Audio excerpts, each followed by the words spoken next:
I'm Batman. Easy, miss.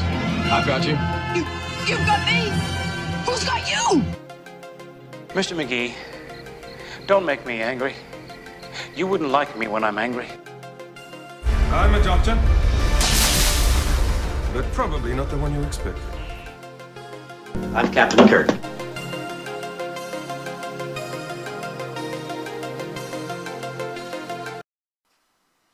Welcome everyone to a special Geek This Week presentation, and this is the Star Trek DS9 panel with Jeffrey Combs and Aron Eisenberg from Pensacon 2019 at the Pensacola Little Theater in Pensacola, Florida. Deep Space Nine lasted for 7 years in syndication and was one of the unique series in the Star Trek franchise. Jeffrey Combs played multiple roles during his time in Star Trek Deep Space Nine, but was best known for playing the Vorta Weyoun, representative of the Dominion. Aron Eisenberg was well known for playing Nog, the nephew Ferengi of Quark and the first Ferengi to ever join Starfleet. Yesterday it was announced that Aron Eisenberg had passed away. This is pretty sad because I got to meet him at Pensacon 2019, and he was just a wonderful guy with a lot of enthusiastic energy to him. So I hope you enjoy this panel. Both Aron Eisenberg and Jeffrey Combs talk about their time on Star Trek Deep Space Nine and what it was like working on the show and much, much more. Please enjoy, and if you like this video, check out all the other great panels from Pensacon and much more. And thank you guys for your support, and prayers to Aron Eisenberg's family. Not broken, that's for panels. Hi everybody, how you doing? I think there's an extra chair. Here, I'm over here, they can sit up there. Are you guys enjoying Pensacon? Made it through almost the first day entirely. Good for you. So are you guys excited for the panel we're about to have? Awesome. My name is Brooke Hardy. I'm obviously the moderator of this panel, and I'm excited to spend the next 45 minutes with you guys. Just a little bit of information about who we got coming out for you. We have two special guests. Our first, one of the two, Jeffrey Combs. Everybody know Jeffrey Combs? You might remember him from The Reanimator and House on Haunted Hill. I Know What You Did Last Summer. And he's also done a lot of voiceover work, including the Scarecrow on the Batman animated series from the late 90s. But you're here because he was in DS9 and Voyager, playing your favorite characters, right? What's their names? Weyoun. Right, everybody's ready. We also have for you Aron Eisenberg, who you all know as Nog. Right. But he was also in shows like The Wonder Years. He was in The Secret Life of Alex Mack, General Hospital. I can't remember. And Tales from the Crypt, actually. But without further ado, let's just get this over with. Everyone give a huge Pensacon welcome to Aron Eisenberg and Jeffrey Combs.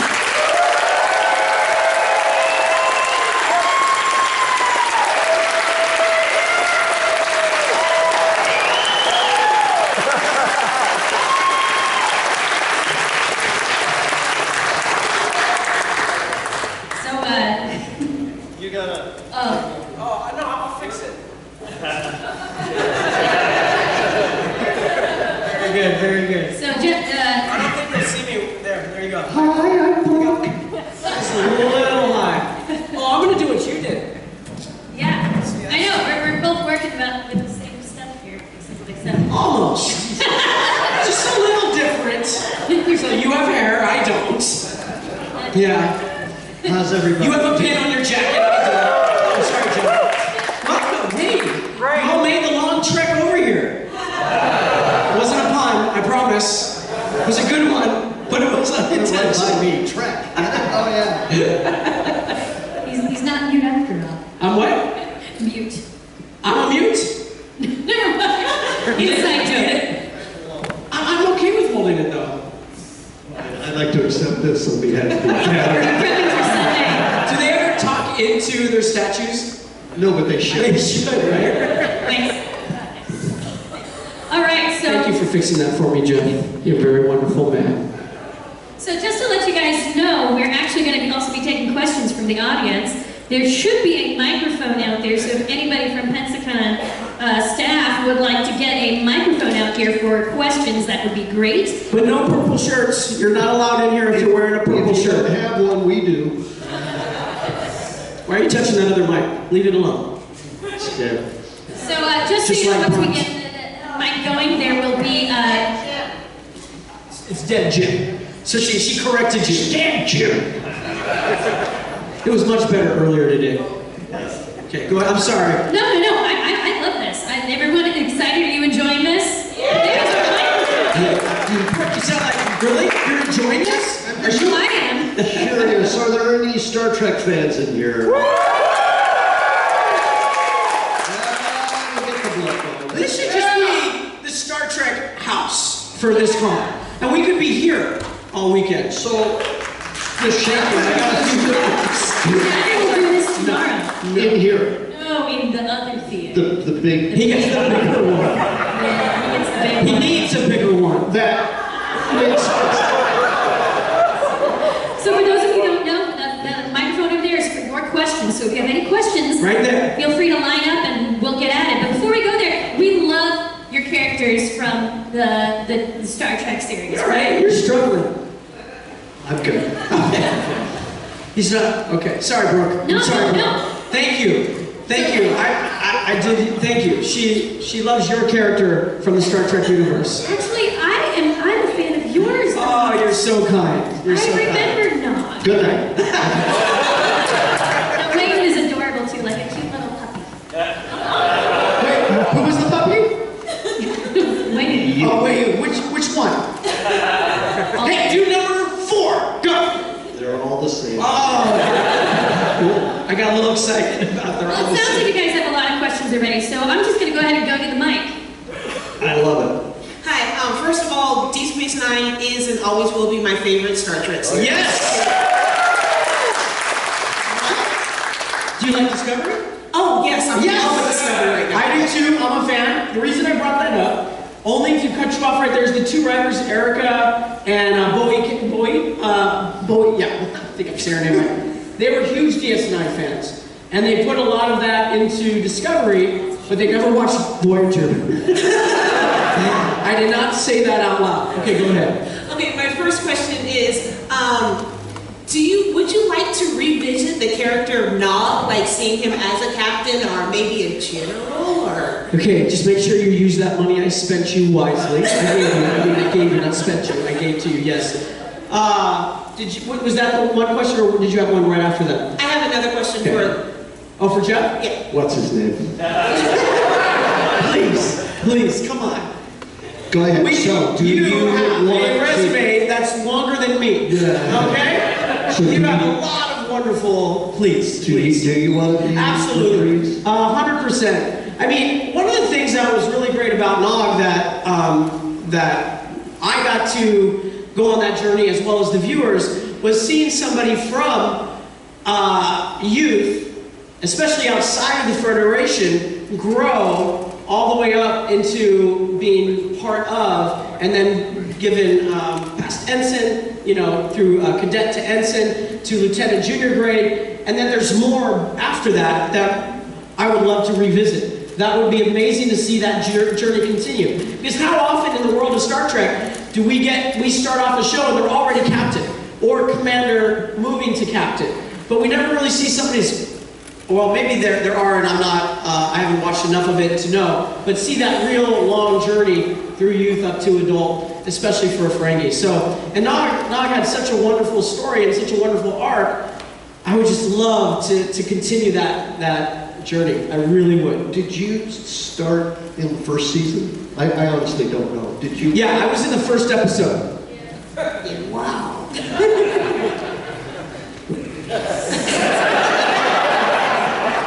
Yeah, first episode. See, I hissed. I'm a typical actor. I look at a script and go, so when do I come in? Oh, yeah. It felt like that when we worked on Magnificent Ferengi. I felt that way too. Just kidding, that one went Well, just like my appearance in the first episode went over. No, all jokes aside, yes. Because I didn't come in until, what, third season?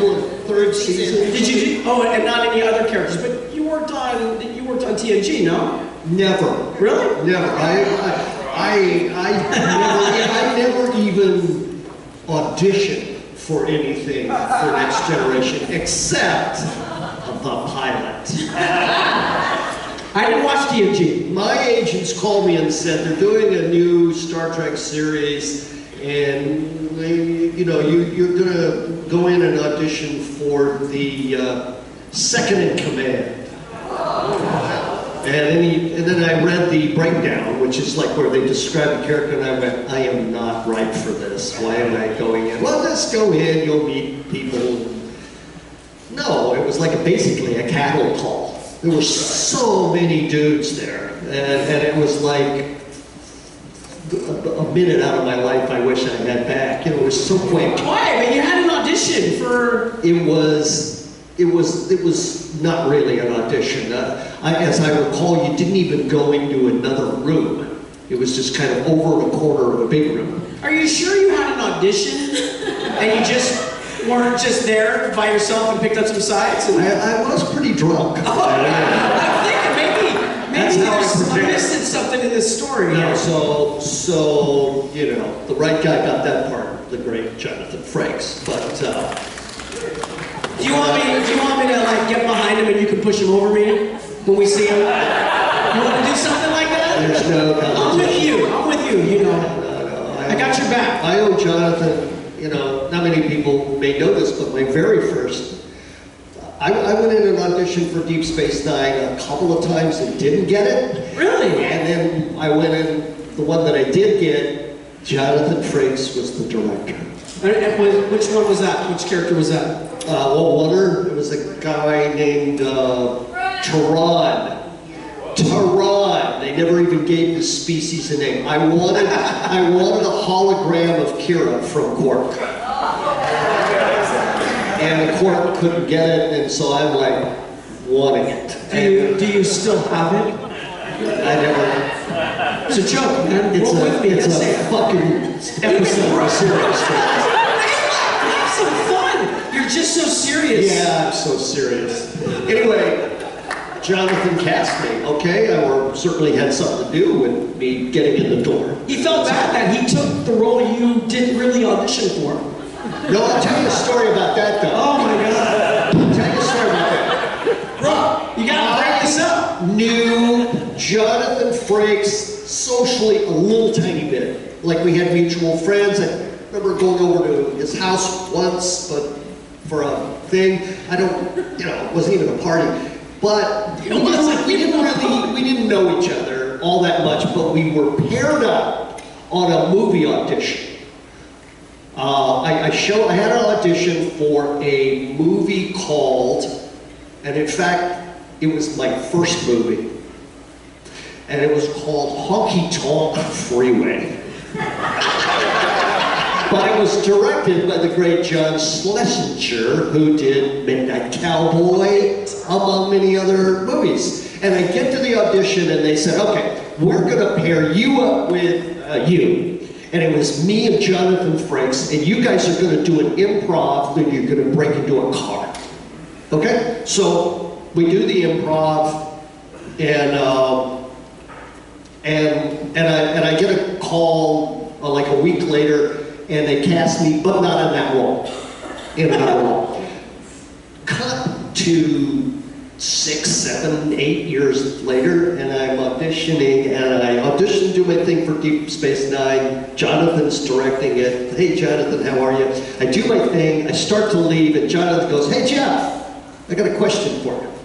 And I said, yeah, well, what is it, Jonathan? And he said, you know that thing that we auditioned for together? And I said, yeah, sure, of course. And he said, did you get that?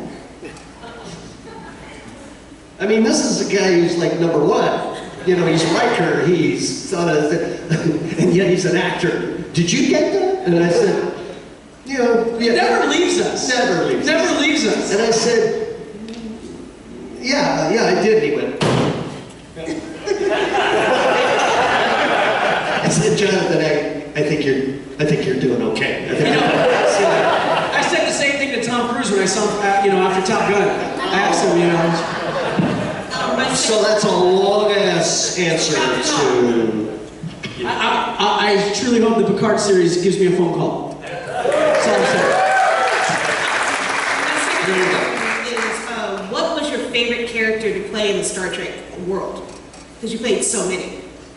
I played 4, 5, 6, 7. I played 7. It feels like a lot.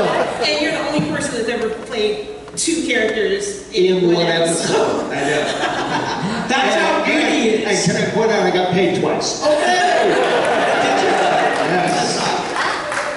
So yeah, the union rules. You can't play. I know. Okay, don't get upset. I'm supporting you. Honestly, I get asked this question a lot. Like, what's your favorite character? Do you have children? Yes. Which one's your favorite? He says that every time. Because people go, oh, I see, he loves them all. And that's the truth. I love the difference between them. I love that they're not the same. I mean, there's nothing about Shran that's remotely like Weyoun. Weyoun's a little prick, and Shran, you gotta go through it. So, 2 versus 4. Huh? 2, oh, you mean the Weyoun? See, everybody always says, which is your favorite Weyoun? My thinking is, since they're clones, the technology is so good that they just make another one and everything is fed into it and you don't miss a beat. So I don't try, the situations may be different, therefore he's reacting a little more harshly, but there's innately no difference. Did you, when that was coming about, where they were going to give you several different Weyouns, did you know that when it first happened, or did that? So, as that came to you, did you think, well, should I do something slightly different? No, or should I just, no? It never occurred to me. I mean, the only one that's different was the cool, defective one. He's you don't like him very much, huh? I love him. Oh, you do love him? The way you said it, I thought you spit all over your sign there. I did not. So anyway, that's, I love them all. I'm really, she left. She was, I'm done.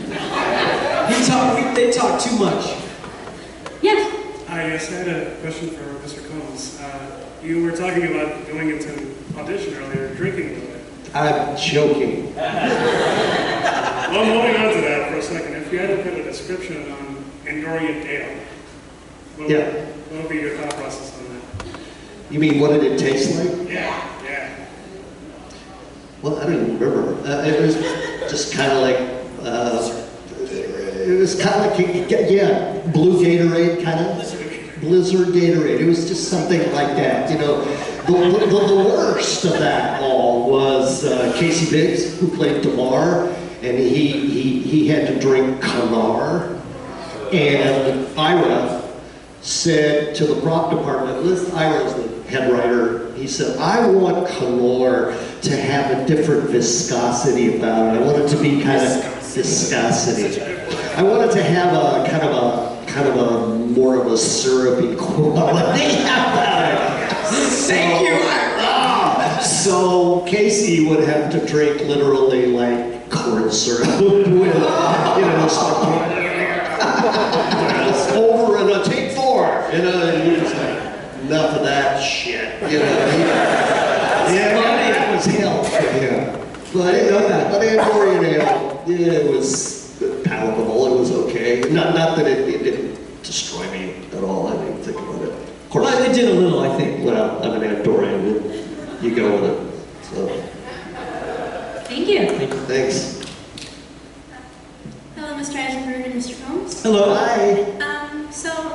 My question is, for either of you, both of you, how you got into acting, and since this is a Star Trek panel, if you'd like to get into how you got into Star Trek specifically, that would be wonderful.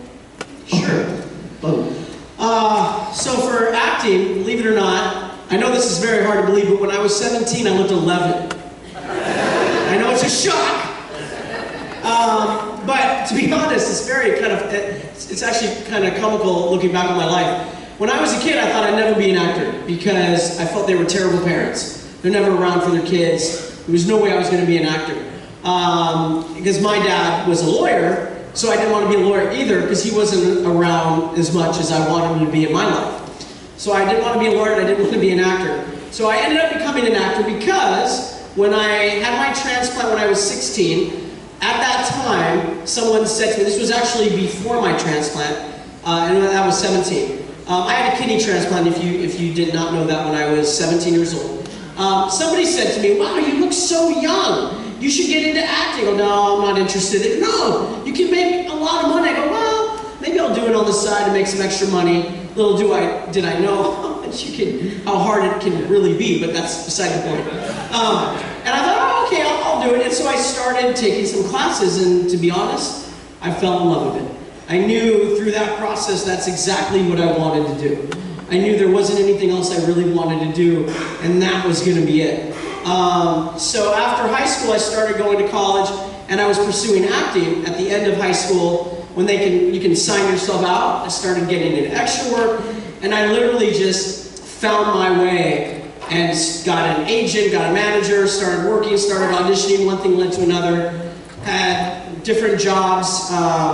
One of the first things I did was the horror show with Lance Henriksen, who I'm sure you know. Lance. That was the first movie I got, and it was such a joy to work with him, as well as Rita Taggart and Dee Dee Pfeiffer, who were also in it. So I just started pursuing acting, and I actually, at that time, when I was starting to go to college, I was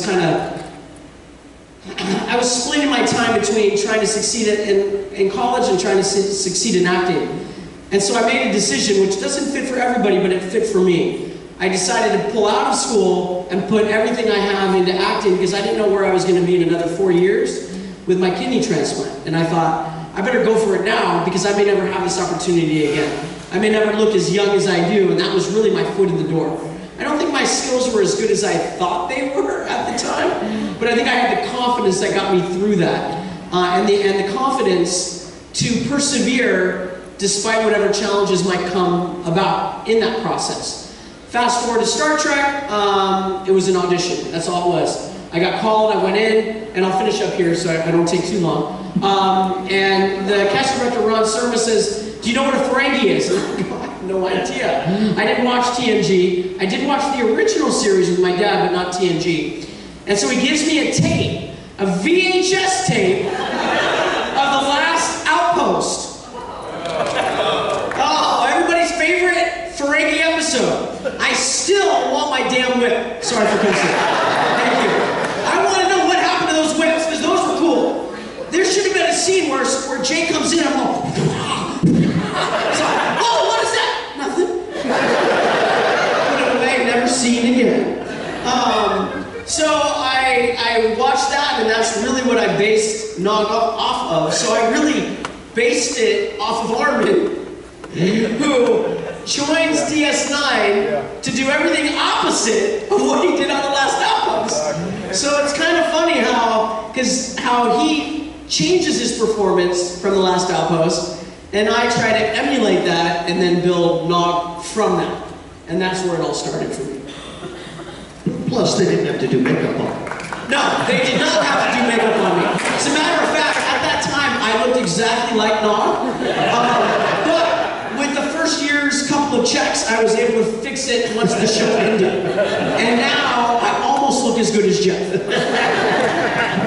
Oh my God. Well, you know, when I was 17, I looked 11 too. No, totally different path here. I suppose when I was a kid, I was instinctually wired to be a mimic or an actor. I would watch things and then go into my room and reenact them. And little did I know that was probably a way of expressing, you know, an impulse to perform. I was a pretty shy, gangly, frenetic little kid with no focus.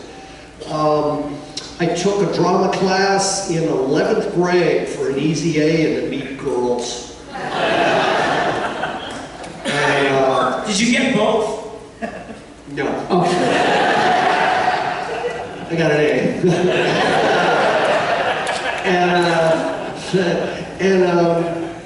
and I didn't even audition for the play, the first play that was done. Didn't do it. Just taking the class, that's all. Thanks. And a couple of days after the auditions for the school play, my drama teacher said, "Jeff, can you stay after class?" And I was like, "What did I do? Jeez, wait, what did I do?" And he said, "Listen, we cast the show, somebody dropped out, and I want you to take over the role." And it was like, "No." But no, that's okay. That's all right. Find somebody else. I'm not doing it. Why? Honestly, I just didn't see myself that way. You know, sometimes human nature is that you will resist initially, probably your better decisions, I think, sometimes. And I was just no. And I had a really dear friend who had the lead in the play, and it was kind of like a good cop, bad cop kind of on me. "Come on, you gotta do it." And they wore me down after 30 minutes or 45 minutes. I said, "Fine, okay, I'll do it," just to make them stop, right? And I remember walking home really berating myself. Why did you say yes? Oh God, now I'm in this thing. And I said my first line on opening night, and I got a huge laugh, and it was like morphine. And really, it was like When you got the laugh, you fell asleep? Yes. Yes, Aaron. So that's no, really, it was just like a switch turned on. I went, oh, wow, this is glorious. And so things progress. You know, sometimes you start things for selfish ego reasons. And I was very fortunate that after high school, in my naivete, I said, well, I'll try acting. And it just so happened, the opportunity, just because of the time and the place, that there was a small 2-year college 20 miles from the town that I grew up in that had a glorious theater run by a visionary man. And I went there, and I was led on the right path to what it actually means to be an actor, and the challenge of it, and the honor of it, and the responsibility of it, and that you had to dedicate yourself to it. It's not a frivolous thing. It's an honorable profession, actually. And I was just made all the difference. Who was your friend? Who was the friend that pushed you? Who was the one that really turned that course for you, yeah? Well, you know, it was him and my drama teacher. Now, the drama teacher was only there for 1 year, and he quit teaching and wound up like cruising around in a VW van with a chick, and you know, it was. His name was Dennis Hopper. No. And my dear friend Mike Woodfin was his name, and he's passed away now, but he was a dear guy. And you just think these small little things turn destiny. Yeah. And you don't know it at the time. Absolutely. Thank you so much for answering this question. Sure. What was your name? My name is Jenna. Jenna. Thank you, Jenna. Get out. Oh, get out. Get out. We like you, Jenna. Did I hear it wrong? She was asking, she was curious about what play that was, your first play that you were speaking of. She needs to stand up and get one. Someone wants to know what my first play was? Dark of the Moon. And my character's name was Burt Dimwitty. And my first line was, "Go on, Mark, why don't you pop him one on the head?"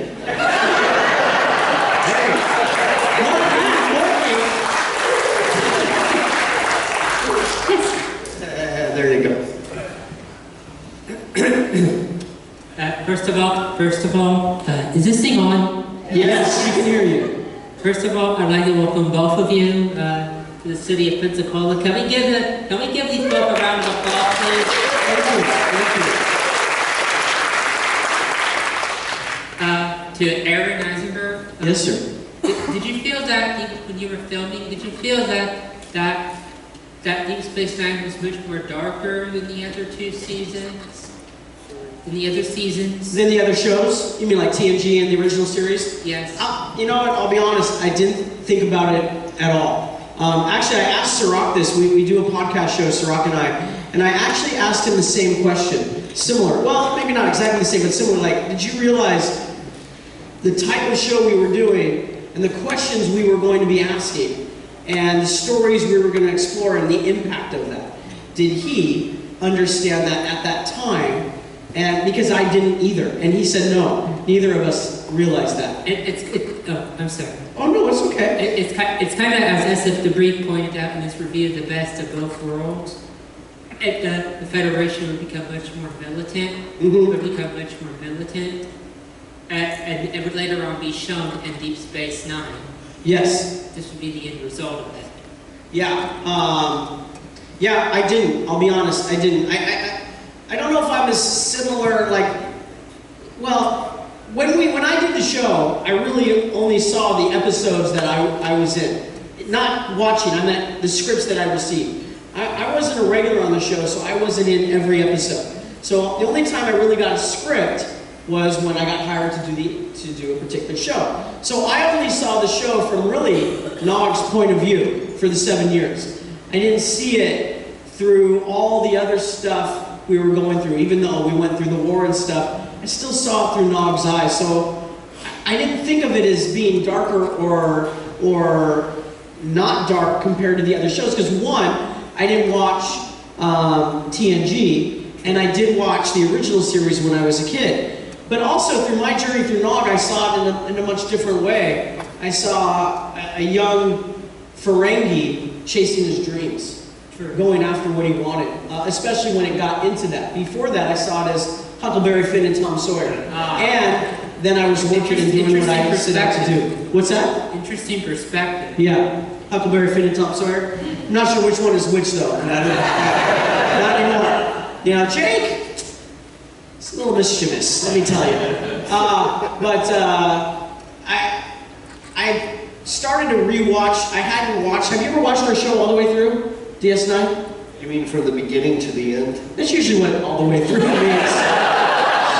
So Morphe must have kicked in. No, because, when I started doing Deep Space Nine, I hadn't really watched very many episodes, so I had to play a lot of catch-up. And it wasn't let's go online and watch. That is true. You couldn't do it. But have you watched it recently or in the last, when you could? Like now, you can get on Netflix and watch it all the way through. Yeah, no, right? I haven't. The only experience I've had of that was when we went on the Star Trek cruise. I wasn't there.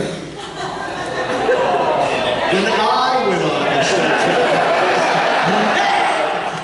what they would do is you turn on the TV on the ship, and of course, you're not watching cable or satellite, but maybe a little satellite. But what you had about 2 or 3 channels that are just running episodes of the different Star Treks. So you'd get in and go, boy, I gotta get out and rest. I gotta, what's this? And then you see yourself. You see yourself as an actor, and you're like, "Oh God, was I that bad? Jesus." Yeah, maybe. I do say that when I was going to say this because it's absolutely not true. No, I'm just, you're so. Sometimes an episode would start and you'd go, "Am I in this?" Really? Oh God! Okay, yeah. It's kind of like Spock's. It's kind of like Spock's brain, or Turnabout Intruder, or that episode, or that TNG racist episode that everybody wishes they could forget, but they can't. Are you telling them something right now? You're making a point. Anyways, Jeffrey, what was it like working for Scott Bakula? Working for Scott Bakula? What was it like working with Scott Bakula during Enterprise? And were you tempted to make any Quantum Leap references?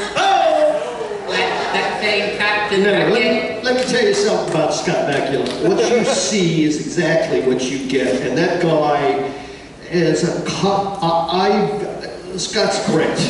And I see him, he was like a primo quarterback on the field. If there's anything that is a parallel.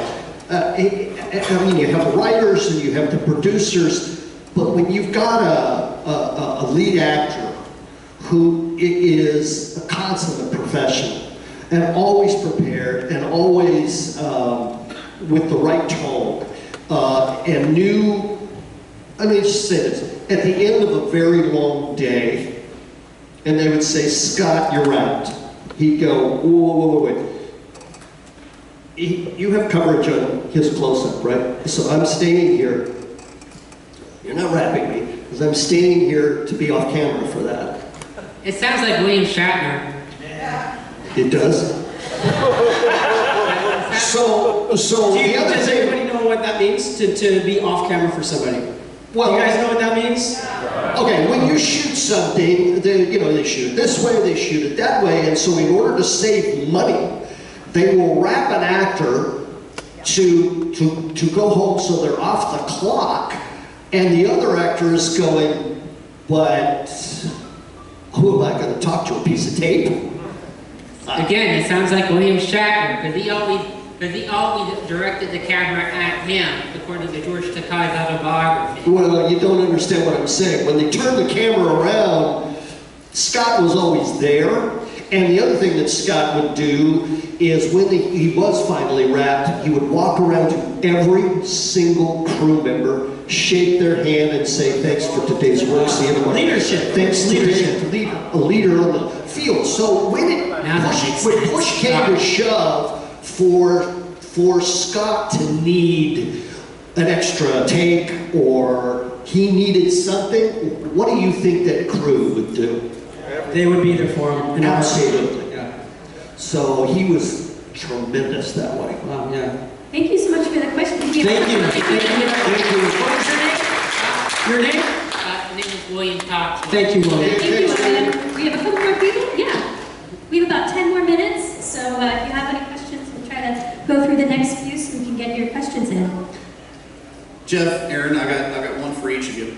Now, personally, I find that, and it's not unique to DS9, all the Star Trek series after the original tend to take a season or two to kick off. My opinion, DS9 really didn't kick off until about midway or late in season 3 when Cisco shows up with Defiant, and then later there's the Dominion War.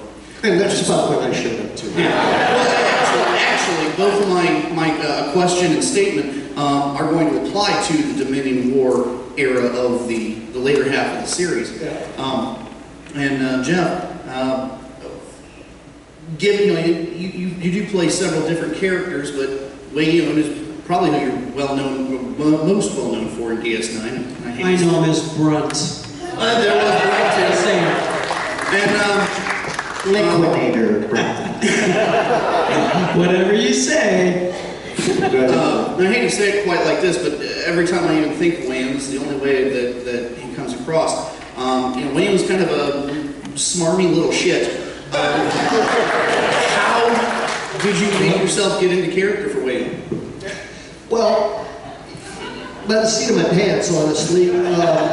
You get this is how it happened. I was playing Brunt, I was recurring as Brunt, and Ira came up to me on set while I was waiting to do a take or something, and he said, hey, we really like what you're doing on this show, but we want to bring you back as a character where we see your face. And I thought, yeah, well, that's really nice, but I didn't believe it because it's Hollywood and bullshit rules. And so I was like, I'll take that as a compliment. Thank you. And but what do you know? 3 weeks later, they just offered me this new character, and so I have no idea what he looks like. I don't mind you. I get a call. My call time is 3:30 in the morning. I go in, they start slapping makeup on me, of course I had a costume fitting, so I kind of... So you didn't know what it was going to look like? Not really. There weren't any... You don't get upset. Not really. Go ahead, tell the story, I'm sorry. So you have to realize that by the time the makeup is done, the hair is done, you're in you're in your trailer and you maybe have 15 minutes to just sort of Good catch. look in the mirror and go, who is this guy? And I have to make some decisions fast and distinct. And so to me, he looked very kabuki, very graceful and Japanese. A little bit of Frankie Avalon in the hair, and I also, it occurred to me that he was sort of like somebody in the royal court, like a French courtesan, or somebody who's constantly smiling. Good thing you didn't go with the jester. Yeah, no. So that's sort of I made physical and vocal choices on the fly, really. Based on the makeup, basically. Based on, well, listen, when you put on cowboy boots, you feel different than when you put on Nikes. You move a little different. I see you. You start shaking a little bit. So the same is true with wardrobe and with makeup. You feel it. You feel that way. I think that's what cosplay is about for people. 100%. You're 100% right. So you just have to make some strong, quick decisions. And the script also gives you a bit of a roadmap. Yes, and the script is like, the words that you're saying. It's kind of, I assure you, Captain, you have nothing to worry about. And we are, you have this kind of essence of the guy, and so you just trust your instinct. I had to. I had no choice. I had no choice. So you got to be brave. Jump in the deep end of the pool, and fortunately, I could tread water a little bit.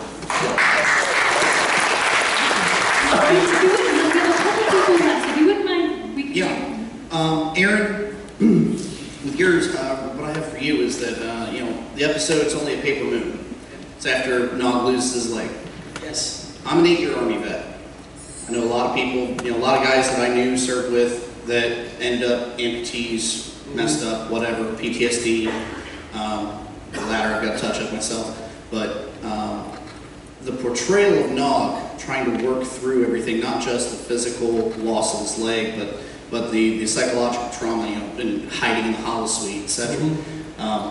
In latter rewatchings of that show, I think that really there's a message there to veterans, to combat vets that have been injured, traumatized, that I just want to personally thank you for. Well, thank you. Thank you very much. Thank you.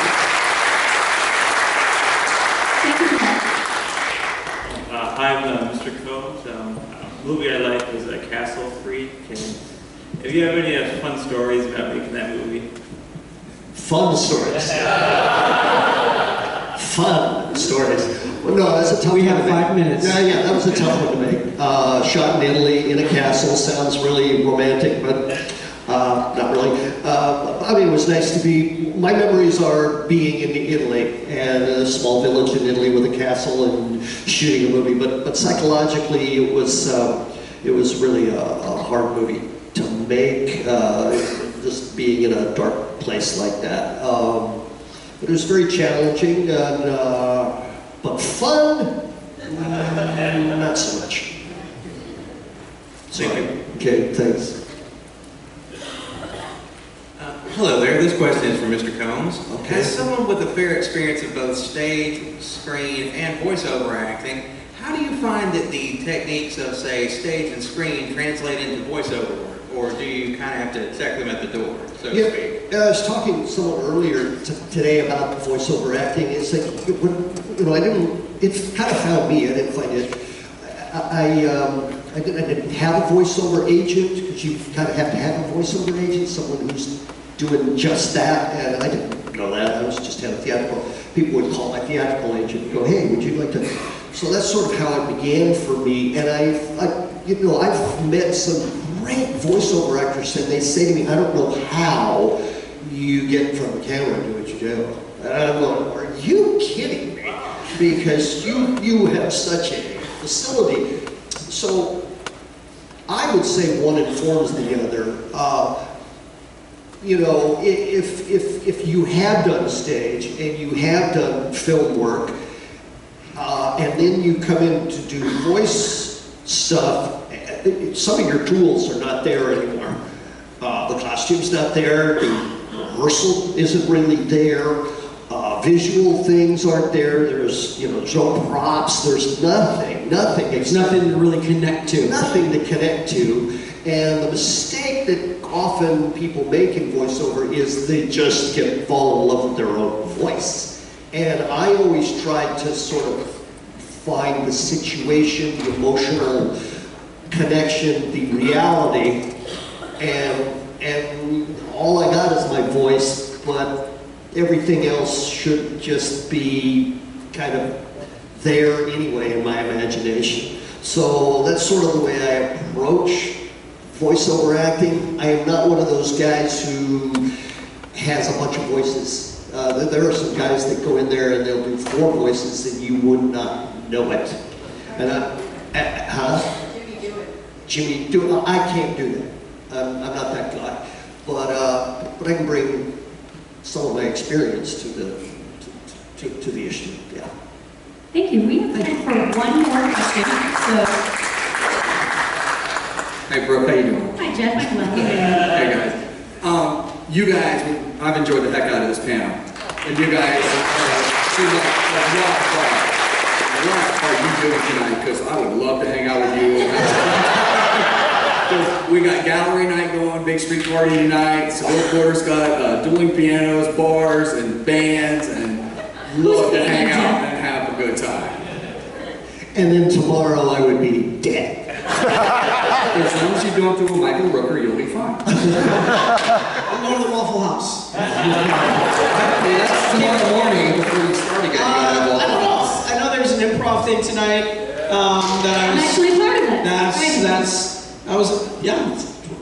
Oh, sorry. I don't know. Sometimes we hit a wall and we do have to be here tomorrow. Yeah. So it just depends. I don't drink, so I'm not usually found in a bar unless I'm just in a corner crying. We'll put you on the piano bar and sing a song to you, and you'll freaking love it. Thank you. I'm not much of a, I have a beer every once in a while, maybe 2, but then I'm morphine, and then I'm kind of like, morphine, and then I'm like, go up to my room and shoot out, So I had to reanimate. There's different kinds of actors, obviously. I'm sort of like not the continual life of the party. I kind of have to regroup and recharge, fairly private. So you get a saturation level. I get you. And I would love to do it if I had, one of those phones with the extra battery on the back. But I don't. So I play it by ear, but I hope you can get down and enjoy some of the gallery night tonight. It is a lot of fun, and a lot of people will be out walking around, throwing music out there, artists, and it's a lot of fun. Thank you very much. Thanks, really got it. I'm Jeff. I'm Jeff as well, but Jeff is the Well, this is a perfect segue into let you guys know if you want to hang out with these 2 wonderful gentlemen, you can find them on the celebrity floor, on the 2nd floor of the Bay Center. They also tomorrow both have photo opportunities. If you want an opportunity to get a picture with them, we have Jeff has got one at 1:55 tomorrow, and Aaron has one at 1:25 tomorrow. Oh, I do? You do. So I didn't know that. Wait, he's coming before me? They save the best for last.